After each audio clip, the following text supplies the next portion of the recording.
They say electricity is invisible, but in my neighborhood, it's the hottest thing since Aunt Betty's secret chili recipe. Except instead of warming hearts, it set off a full-blown war between me and the queen of garden clubs. Picture this, my neighbor stealing power like it's an all-you-can-eat buffet, while her HOA husband tries to flex like the neighborhood's king. Spoiler alert, when entitlement meets engineering, someone's basement is gonna pay the price. Leave a comment below and tell me where you're watching from. If you're into wild, true-to-life stories packed with twists, justice served, and just the perfect dash of HOA chaos, make sure to smash that subscribe button.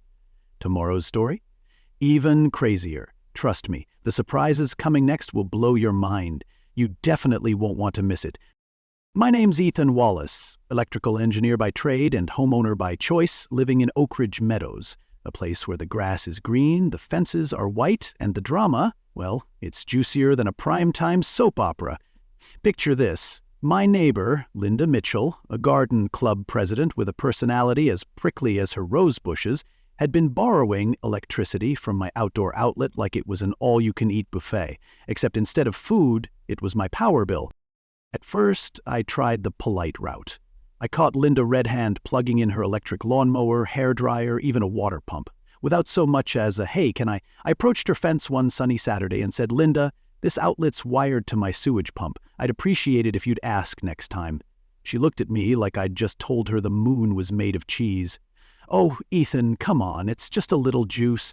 We're neighbors, aren't we? Surely you can spare a few watts. Spoiler alert. When entitlement meets engineering, sparks fly. What made it worse was her husband, Greg Mitchell, a sharp-tongued HOA board member who made it clear that he ran the neighborhood like a benevolent dictator. After my polite warnings fell on deaf ears, Greg sent me a friendly reminder, more like a veiled threat, about how my backyard improvements might not exactly be up to code. Suddenly, the little outdoor outlet wasn't just a plug, it was a power play, a symbol of who really had control in Oak Ridge Meadows. And me? I was stuck in the middle, quietly brewing a plan that physics would explain better than words ever could. I rewired that outlet, legally and safely, to share power with my sewage pump circuit, a crucial device since Oak Ridge was built on low ground prone to flooding.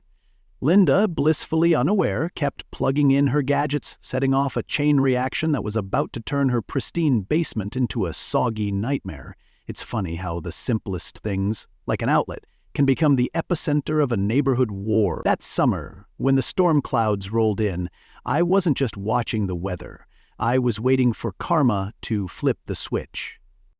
So here I am, a guy who just wanted to enjoy his backyard, suddenly starring in a real-life lesson about respect, boundaries, and the electric price of entitlement.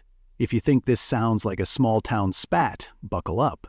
Because in Oak Ridge Meadows, when you mess with someone's power, you might just get flooded with consequences. Stick around because this isn't just a story about electricity, it's about who really holds the switch. Rewiring an outlet might sound like something only an electrician's toolbox could handle, but for me, it was a quiet power move. I didn't rig anything illegal or dangerous, just connected that outdoor plug to the same circuit powering my sewage pump. Why? Because in Oak Ridge Meadows, flooding is the neighborhood's uninvited guest every time the skies open up. The sewage pump is the unsung hero, pulling water out of basements faster than gossip spreads at a garden club meeting. Figured if Linda wanted to keep freeloading electricity, physics might just teach her a lesson she wouldn't forget. And trust me, when you mess with water and power, you're playing with forces that don't take kindly to being trifled with. You see, a sewage pump isn't just a fancy gadget, it's the neighborhood's flood insurance. Oak Ridge sits in a bit of a low bowl, and after heavy rains, groundwater sneaks under foundations like a sneaky thief. The pump kicks on to keep basements dry, which is crucial because no one wants their prized furniture swimming in murky water. I explained this to Linda more times than I can count, but she was too busy thinking that outlet was a public utility. Meanwhile, the storm forecast was turning from a drizzle into a warning siren, and I was calmly prepping my home for what was coming, all while Linda plugged in her electric pump without a second thought. The contrast between her carefree ignorance and my cautious planning was almost poetic, and a little infuriating. Watching her use that outlet was like watching someone poke a sleeping bear with a stick, only the bear was my sewage pump and the stick was her electric water sucker. I sat inside, monitoring the weather radar and checking my backup systems. As raindrops turned into sheets of water, I couldn't help but think about how nature loves to find the lowest point, the path of least resistance. In Oak Ridge, that path usually leads downhill, often straight into a neighbor's basement. And Linda? She was about to find out exactly how true that was. The irony was thick enough to cut with a knife. Her pump was going to cut power to the very thing keeping her dry. The funny thing about physics is that it doesn't negotiate. No amount of HOA connections or garden club charm changes the laws of electricity and water flow. As the storm's first thunder rumbled in the distance, I sipped my coffee, waiting for the inevitable. Linda was blissfully unaware that her actions were triggering a domino effect, one that would soon have her scrambling to save a basement, turning into a small, indoor lake. You could almost hear the universe whispering, "You asked for this." And honestly, I was half expecting her to finally look up, eyes wide, realizing the game had changed. But would she? That was the question. So here we were, two neighbors on opposite sides of the fence, one armed with knowledge and preparation, the other wrapped up in entitlement and oblivion. The storm was coming, and with it, the reckoning. If you think this is just about a backyard outlet, think again. In Oak Ridge Meadows, power isn't just what flows through wires, it's what flows between neighbors, in respect, boundaries, and consequences. Stick around, because the storm's about to show who really controls the current, and it's not who you think. When the storm finally unleashed its fury, Linda Mitchell's basement transformed from a cozy storage space into a soggy swamp. Water poured in like it had a personal vendetta against her prized hardwood floors and that fancy entertainment system she bragged about at every garden club meeting. Meanwhile, I sat upstairs, dry and unbothered, thanks to my backup pump humming quietly in the basement like a faithful old dog. It was almost poetic how preparedness and respect for boundaries kept my feet dry, while Linda's flooded with consequences she never saw coming. And believe me, in Oak Ridge Meadows, that kind of poetic justice spreads faster than wildfire. Linda, of course, didn't take this lying down. If anything, her reaction was as irrational as it was arrogant, like a storm within the storm. Instead of acknowledging her overreach, she doubled down on her entitled ways, insisting the flood was my fault, and publicly accusing me of sabotage at every opportunity. She strutted through the neighborhood with the self-importance of a queen wrongly dethroned, issuing veiled threats and bizarre justifications that made you wonder if she'd lost touch with reality or was simply too stubborn to admit defeat. It was like watching a reality TV villain rewrite their own script, self-destructive, relentless, and entirely divorced from common sense. The next day, the neighborhood was buzzing, not with gossip, but with the unmistakable tension of an emergency HOA meeting. Apparently, when a basement turns into a pool, it's not just a personal problem, it's a community crisis. I got the call to come testify as the expert on the matter, which is engineer speak for let's hear from the guy who rewired the outlet and watch the storm roll in. Walking into the clubhouse, I felt like I'd stepped onto a reality show set, complete with side eyes, whispered rumors, and a mix of curiosity and thinly veiled hostility. You could almost taste the drama in the air, and I wasn't even in the front row yet. Facing Linda and Greg Mitchell across the table was like stepping into a verbal boxing ring. Linda, still soaked in frustration and denial, tried to pin the flood entirely on me, launching into a meltdown that had the whole room shifting uncomfortably. "He sabotaged our home," she cried, with all the theatrical flair of a daytime soap villain. Greg chimed in with a mix of HOA jargon and thinly veiled threats, trying to rally the board in their corner, but I stayed calm, laying out the facts with the steady logic of an engineer who knows every wire and circuit. The contrast between her emotional outburst and my measured responses was almost too stark, like a storm inside a teacup and a lighthouse standing firm in the fog. What surprised me most was how quickly other neighbors joined in, sharing their own stories of HOA headaches and boardroom power plays. Suddenly, this wasn't just about Linda's flooded basement anymore. It was about years of tension bubbling beneath Oak Ridge Meadows' manicured lawns. From barking dogs to rejected solar panels, the Mitchells' name popped up more than once as the neighborhood's unofficial tormentors. The meeting grew lively, with humor sneaking in as residents compared HOA politics to a soap opera crossed with a chess tournament, where everyone's making moves and watching for the next checkmate. By the time the HOA board called for a vote, the room was thick with anticipation. Would the Mitchells face consequences for their actions? Or would their HOA connections let them skate again? The decision landed hard and clear. An investigation into the Mitchell family's behavior was officially underway. It was a moment that turned neighborhood politics on its head, raising the real question: who holds the true power in a community like Oak Ridge Meadows? Is it the HOA president with his rule book, or the homeowner who knows how to wire a backyard outlet and isn't afraid to use it?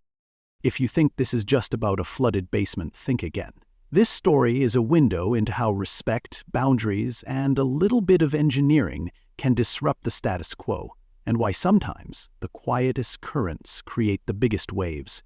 Stick around, because the next chapter dives into a battle that's as much about reputation and power as it is about water and wires. A week after the HOA meeting, Greg Mitchell showed up at my door looking uneasy but trying to keep his usual smug tone. "Ethan," he said, shuffling his feet, "Linda's not exactly the forgiving type. You better brace yourself." That was the understatement of the century. What I didn't realize was just how wildly irrational and self-destructive Linda could get. She went full throttle, turning a backyard spat into a digital witch hunt that drug my employer into the mud. Suddenly, my quiet little engineering problem was a viral scandal whipping through social media faster than a wildfire in drought season. Linda wasted zero time. She unleashed a relentless torrent of posts, painting me as a reckless saboteur out to ruin her life just because I dared to protect my property. She tagged my company, riled up neighbors, and rallied a digital mob thirsty for drama. Watching the chaos unfold was like seeing a hurricane brew in a teacup. One moment calm, the next a tidal wave smashing everything in its path. Meanwhile, Linda kept doubling down on her arrogant rants, refusing to back down even as her self-destructive campaign started blowing back on her, alienating neighbors and making her look like the neighborhood's version of a reality show villain. Then came the company call. Sitting in a sterile office across from HR and my manager, I had to retell the entire saga. The outlet, the flood, the social media frenzy. It was surreal, like testifying on a soap opera I never auditioned for. Linda's posts still trended, painting me as the villain, forcing me to defend my professionalism and personal integrity at the same time. The stakes had escalated from wet basements to whispered doubts in boardrooms, and I could feel every word counting like a live wire ready to shock. Linda's arrogance hadn't just stirred the pot. It had thrown gasoline on a fire she couldn't control. Meanwhile, the HOA wasn't just watching from the sidelines. Security footage surfaced, catching Linda sneaking over my fence repeatedly, plugging into my outlet without permission, and worse, tampering with the wiring like she thought she was some sort of electrical vigilante. This wasn't petty theft anymore. It looked like sabotage. The HOA lawyer swooped in with cease and desist letters that hit harder than a lightning strike, turning neighborhood gossip into legal thunder. Watching this play out, I marveled how a simple backyard outlet became the battleground for one of the most irrational and self-destructive neighborhood dramas I'd ever seen. Just when I thought the dust might settle, the HOA called an emergency meeting with tension so thick you could cut it with a butter knife. After hours of heated debate, the board voted to force the Mitchells to put their house on the market and leave Oak Ridge Meadows. The room exploded with mixed reactions. Some neighbors quietly celebrated. Others looked like they'd just been blindsided. It was the ultimate neighborhood reckoning, a power shift that raised the question, in a world where online battles spill into real life, can a petty neighbor dispute become a full-blown social war with serious consequences? Watching Linda's meltdown unravel in real time was a lesson in how arrogance and self-destruction can topple even the mightiest queens of the. This isn't just a story about HOA politics or social media drama. It's a warning. Protect your reputation, know your rights, and understand that in today's hyper-connected world, evidence is your strongest ally. Stick around, because next we'll dive into the final chapter, where justice, redemption, and community healing collide. Trust me, you don't want to miss how this wild neighborhood saga wraps up. The Mitchell's house soon had that dreaded for sale sign no one wants to see planted on their lawn. Greg, surprisingly stripped of his usual HOA armor, shuffled up to my door with a humbled, almost defeated look and muttered, "Ethan, I messed up. Things got way out of hand." His eyes darted away, unwilling to meet mine, a rare crack in his usually unshakable facade. Meanwhile, Linda?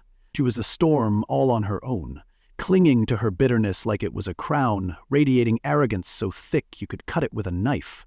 She refused to admit fault, instead doubling down on her denial and lashing out in ways that were downright self-destructive. More than once, I caught her pacing the neighborhood like a caged lioness, ranting about conspiracies and playing the victim while alienating even her staunchest allies. Watching that power couple unravel was like seeing a house of cards collapse, built on pride and entitlement, and doomed to fall when respect ran dry. Witnessing their meltdown, I couldn't help but reflect on what truly keeps a neighborhood alive.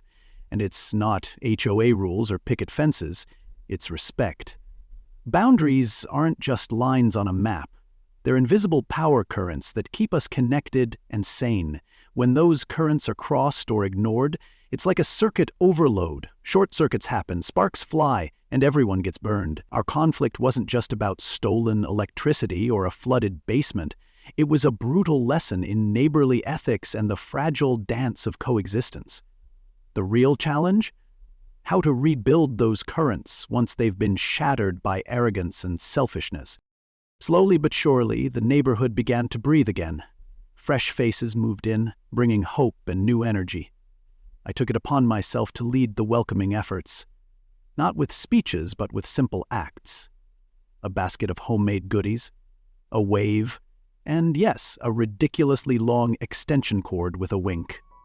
It was my way of saying, let's plug into something better. Watching these small moments was like hearing the neighborhood's heart start beating in sync again, a warm reminder that community isn't just where you live, it's who you choose to be with. Of course, healing isn't a neat, straight line. It's messy, full of bumps and awkward silences.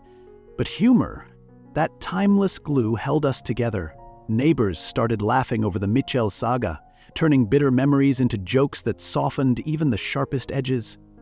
It was as if laughter was the circuit breaker, preventing the current from flowing the wrong way. The weight of what happened didn't vanish overnight, but every smile, every open door chipped away at the damage until Oak Ridge Meadows began to repair itself.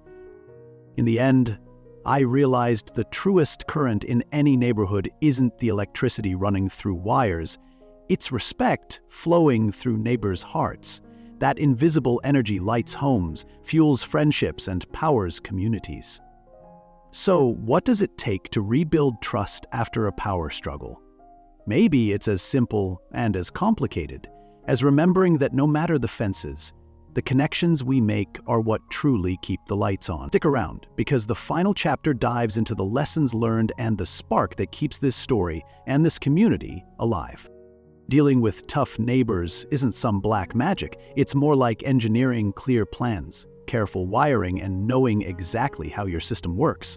First, keep records, dates, times, conversations, even photos. Think of it as building a case, brick by brick. When disputes hit the HOA or legal channels, vague memories won't cut it. You need hard facts. It's like a circuit. Every connection matters, and if one link is weak, the whole neighborhood risks a blackout. That's why documentation is your first line of defense. Boundaries aren't just physical fences or signs. They're the invisible power lines that keep relationships flowing smoothly without shorting out. Clear, honest communication is key. Don't wait for the flood of drama to start before speaking up. Lay down your limits early and firmly. Sometimes saying no feels like flipping a breaker switch, but it's better than waiting for sparks to fly. Respect flows where boundaries are honored, and without it, even the strongest HOA rules won't save your peace of mind. Community isn't just a word you hear at meetings. It's the network of people who light up your neighborhood. When we listen, engage, and stand together, we create a system far stronger than any rulebook. I encourage you to get involved. Go to meetings, speak your truth, share your story. One voice might be a whisper, but many voices become a chorus no HOA can ignore. That's how neighborhoods rebuild after conflicts, by reconnecting hearts and minds, not just property. Now for a little humor, because every good story needs a spark. I've been toying with the idea of installing trap outlets in my yard. Harmless little surprises for anyone who tries to steal power without asking. Nothing dangerous, just enough to keep the neighborhood guessing. It's my cheeky way of saying, respect the lines, or you might get a little shock. Sometimes laughter is the best circuit breaker, reminding us to keep things light, even when tensions run high. So, here's the real deal. Respect is the true power grid of any community. You can't see it, but without it, everything falters. Are your boundaries solid? Or are you letting neighbors sneak past your lines? Think about that. And if you've got your own stories, tips, or struggles with tough neighbors, drop a comment below. Don't forget to subscribe and share, because these stories, with all their twists and lessons, are better when we face them together. After all, everyone deserves a neighborhood where respect flows as freely as electricity. So here's the bottom line. This whole backyard battle wasn't just about who owns an outlet or who pays a power bill. It was a lesson in respect, boundaries, and the kind of quiet strength it takes to stand your ground with patience and principle. I learned that in any neighborhood, or life, really, the true power isn't in the electricity running through wires, but in the respect flowing between neighbors. When that current is strong, everything works smoothly. When it's broken, well, you get floods, fights, and a lot of headaches. If there's one takeaway I want you to remember, it's this. Set your boundaries clearly, keep your records straight, and don't be afraid to speak up. Because sometimes the smallest outlet can teach the biggest lesson. And that lesson? Respect isn't just a nice idea. It's the foundation of every thriving community. When neighbors honor each other's space and voice, the whole neighborhood shines brighter. If this story hit home or sparked some thoughts, drop a comment below. I want to hear your stories, your struggles, or just what you think about respect and boundaries. Hit that like button if you appreciate these real-life moments packed with twists, justice, and a little HOA chaos. And don't forget to subscribe, because next time we're diving into another wild tale you won't want to miss. Thanks for listening, and remember, respect is the real power grid that keeps us all connected.